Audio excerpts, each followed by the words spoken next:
Bulletin details చూస్తే Jammu Kashmir కుల్గాంలో encounter జరిగింది. ఉగ్రవాదులు భద్రతా దళాల మధ్య ఎదురు కాల్పులు జరిగాయి. భద్రతా దళాల కాల్పుల్లో ఓ ఉగ్రవాది హతమయ్యాడు.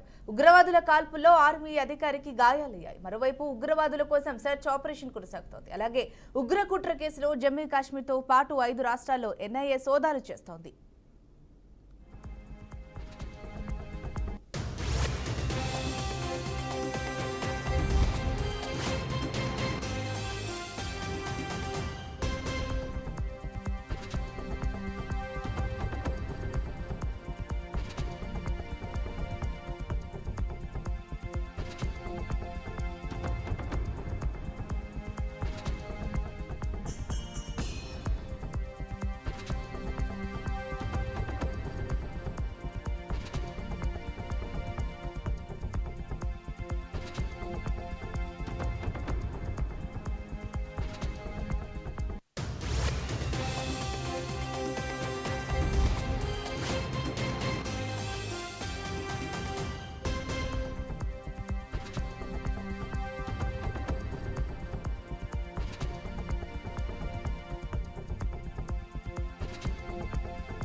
జనగాం జిల్లా పెంబర్తి గురుకుల పాఠశాలలో ఉపాధ్యాయులు సిబ్బంది నిర్లక్ష్యం బట్టబయలైంది.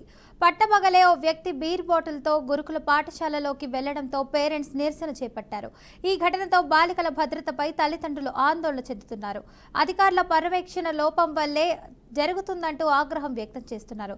ఇక అధికారులు వెంటనే ఈ ఘటనపై స్పందించి ఇలాంటి చర్యలకు పాల్పడిన నిందితులను కఠినంగా శిక్షించాలని విద్యార్థినులు వారి తల్లిదండ్రులు డిమాండ్ చేస్తున్నారు.